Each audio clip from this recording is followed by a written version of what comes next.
All right, let's dive right in. Today, we're going to unpack a really provocative analysis, one that takes a brand new US government AI initiative and connects it, believe it or not, directly to ancient biblical prophecy. We're going to walk through one author's perspective here and see exactly how they weave together threads from science fiction, from public policy, and from scripture to create this single urgent warning. And it all starts with a parallel that is frankly pretty startling. So where does this author even begin? Well, they kick things off with something that honestly feels like it's pulled straight out of a Hollywood script. You've got Genesis from the Terminator movies, right? This global operating system that was supposed to help everyone, but was secretly hiding Skynet, the AI that was going to end the world. And then you have the real-world Genesis mission. The author looks at this and says, hold on. They argue that this similarity in the name, it's not just some weird, eerie coincidence. They believe it's a kind of parable, something that's unfolding right in front of our eyes. Okay, so let's move past the sci-fi movie stuff and get into the facts, the foundation of this whole argument. What exactly is the real-world Genesis mission? And look, this isn't some conspiracy theory or speculation. It's all right there in the public record, laid out in a recent executive order. Now, the official language they use here is, well, it's really important. The mission is defined as a national effort to build an integrated AI platform. And what's the fuel for this thing? The world's largest collection of federal scientific data. The whole point is to train what they call scientific foundation models. Think of these as super powerful AI agents designed to automate research and just accelerate discovery on a scale we've never, ever seen before. And you've got to understand, the scope of this mission is just immense. We're talking about goals that cover everything from biotechnology and nuclear energy, all the way to quantum computing and manufacturing. I mean, the source we're looking at points out that some commentators are already comparing its significance to the Manhattan Project. They're basically saying that this kind of integrated AI is going to be the defining strategic power of our century, just like nuclear weapons were for the last one. That's a huge statement. Okay, so to really grasp the author's deep concern here, we need to zoom out a little bit. We have to shift our focus from just the program itself to their much broader theory of how power actually works in the world. This is where we go from looking at a specific policy to analyzing the underlying architecture of control. And this quote, this really gets to the heart of it all. Elections change faces on television. Systems change the way reality is organized. What they're saying is that while all of our attention is focused on elections, on political personalities, the real power, the lasting power, is in the systems running in the background. You know, the financial structures, the intelligence networks, and now this centralized AI infrastructure that's literally organizing our reality. You can swap out the face on the TV screen all you want, but the system, it just stays there, and it keeps on growing. So from this perspective, there's a kind of spiritual logic at play. It's like a chain reaction. You see, it all starts with controlling data. Because, according to the author, if you control the data, you can shape imagination.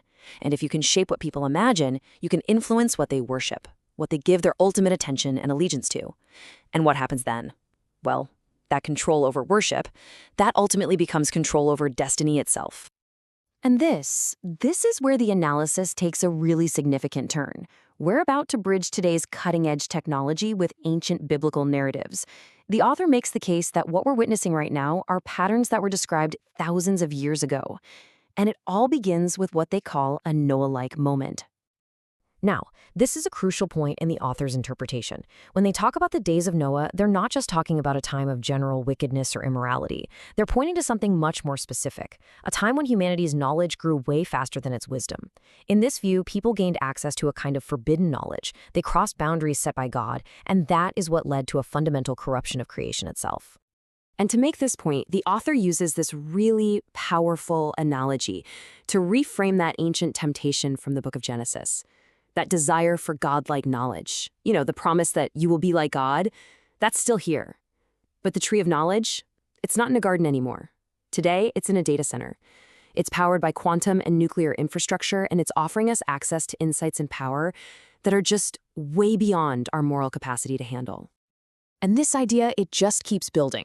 The author brings in a second key analogy, Babel 2.0. Think about the original story of the Tower of Babel. It wasn't really about how tall the building was, right? The point was about unified human defiance, and it was all made possible by a common platform, which back then was a single language. Well, the author looks at our digital world today and sees a direct, and I mean direct, parallel. And the comparison is made crystal clear here. Back in ancient Babel, having one language allowed for this massive, unified project of rebellion. Today, the author argues, our one language is code. It's data standards. It's all these interoperable platforms. These are the tools that are enabling a whole new kind of global, unified project, a kind of digital ziggurat built entirely out of information. So you see how all these threads are coming together? You've got the technology, the theory of power, these ancient biblical parallels, and they all converge on the author's ultimate, most pressing concern. The argument here is that this isn't just history repeating itself, this is prophecy being fulfilled. And they point specifically to the framework described in the book of Revelation, chapter 13.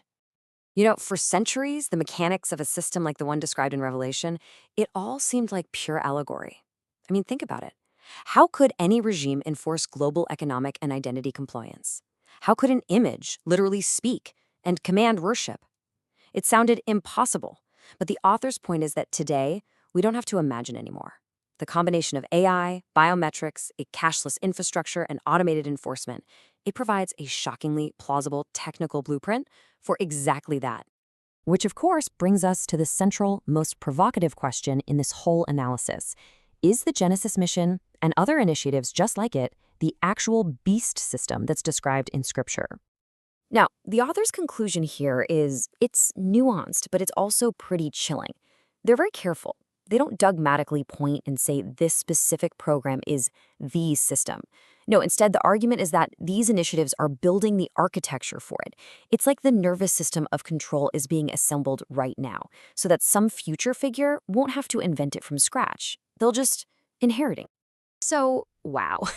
Given this incredibly sobering analysis, what's the takeaway? What are we supposed to do with this information? Well, the author doesn't just end on a note of despair. They pivot, and they pivot hard, to a call for vigilance and action. And it's a call aimed specifically at an audience of faith.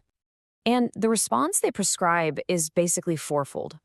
First, they say you have to treat Scripture as your core operating system for discernment in these times. Second, you have to recognize that technology is never, ever truly neutral. It always has a spirit behind it. Third, it's a call to build intentional communities of faith, what they call ARC communities, that are resilient enough to withstand the cultural pressures. And finally, to prepare ourselves for a future where being faithful might come at a very, very high social and economic cost. And we'll end on the author's final, stirring exhortation. They frame this moment we're in not as a time for just passively watching or being afraid, but as a critical juncture in history, one that requires absolute clarity, holiness, and resolve. It's a call, really, to view everything that's happening through a prophetic lens and to decide right now, in advance, where you are going to stand.